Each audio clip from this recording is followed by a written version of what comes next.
ဒီနေ့ကဗုဒ္ဓဘာသာဝင်မြန်မာကျောင်းဆရာမတယောက်ကမေးထားတယ်ဆရာကြီးတဲ့ဖြည့်ပေးစီကြမှာတဲ့ကျမရဲ့တပည့်မလေးတယောက်ကအစ္စလာမ်ဘာသာဝင်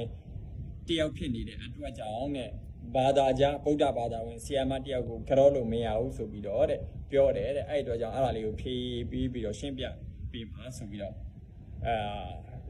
ကျွန်တော် comment လေးလာမှတ်ထားတယ်ဗုဒ္ဓဘာသာဝင်မြန်မာကျောင်းဆရာမတယောက်ကအဲ့တော့ I think so this one ဒီပေါ့နော်ပြောမယ်ဆိုရင်တော့ဒါဒီလိုလက်အုပ်ချီပြီးတော့ပမာကျောင်းမှာ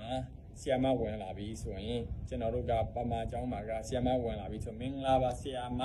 ကျေးဇူးတင်ပါတယ်ဆရာမကြိုဆိုပါတယ်ဆရာမဒီလိုမျိုးလေးတွေကြိုဆိုပါတယ်လေးစားတဲ့အနေနဲ့ကျွန်တော်တို့အစ္စလာမ်ရဲ့အဆုံးအမပြန်ကြည့်မယ်ဆိုရင်တော့ကြီးသူကိုယူသေးငယ်သူကိုတနာပေါ့နော်ကြီးသူကိုလေးစားယူသေးရမယ်ငယ်သူကိုတနာမယ်ဆရာမတွေကိုလေဆရာမတွေလူကြီးမိဘတွေကိုကျွန်တော်တို့ဒီယူသေးလေးစားပြီးတော့ respect ပေးရမယ်ဆိုတော့ဒါအဆုံးအမတွေကျွန်တော်တို့ရှိတယ်ပေါ့နော်အဲ့တော့ပြောချင်တာကဒါဒီလက္ခဏာဒီ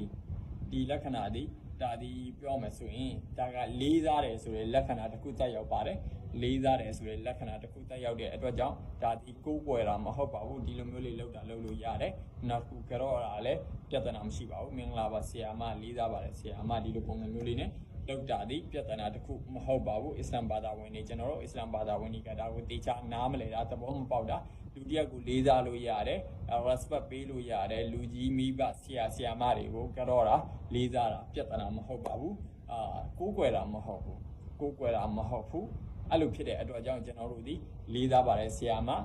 မင်္ဂလာပါဆရာမဒါမျိုးလေးလုပ်တဲ့ပုံစံမျိုးနဲ့အယူအသေးပေးတဲ့ပုံစံမျိုးလေးလုပ်လို့ရတယ်ဒါဒီမြန်မာနိုင်ငံမှာဆိုရင်တော့ကြော့တယ်ဆိုတဲ့ပုံစံမျိုးကျွန်တော်တို့ကသုံးတာပေါ့နော်ကြော့တယ်ဆိုတဲ့ပုံစံမျိုးသုံးတာအခြားနိုင်ငံတွေမှာလည်းဒါမျိုးလေးတွေကယူသေးတာလေးစားတယ်ဆိုတဲ့ပုံစံမျိုးလေးမှာအနေထားမှာဒါမျိုးလေးတွေသုံးတယ်please let me out get out တော့ပါကွာဆက်မပြောပါနဲ့တော့ငါမင်းကိုတောင်းမှန်ပါတယ်ကွာတောင်းမှန်ပါတယ်တော်ပါညာဒီလိုပုံစံမျိုးလေးတွေသုံးတယ်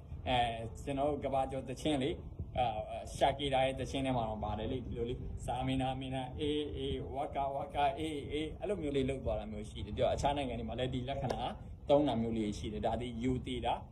ပုံစံမျိုးလေးတစ်ခုပဲဖြစ်တယ်ကြော့တာဒါကတော့မြန်မာအခေါ်ဝေါ်ရကြော့တာဆိုတဲ့ပုံစံမျိုးတက်ရောက်တယ်ပေါ့နော်ဒါဒီကြော့တာပေါ့ထားပါအောင်ကြော့တယ်ပဲထားအောင်ဒါဒီလက္ခဏာဒီပြဿနာမရှိပါဘူးကိုယ်ကိုယ်တာမဟုတ်တဲ့ကြောင့်လုပ်လို့ရပါတယ်ပြဿနာမရှိပါဘူးဒါကိုအစ္စလာမ်ဘာသာဝင်တွေတေချာသဘောမပေါက်တာပြောရမယ်ဆိုရင်တော့နားမလဲတာပါ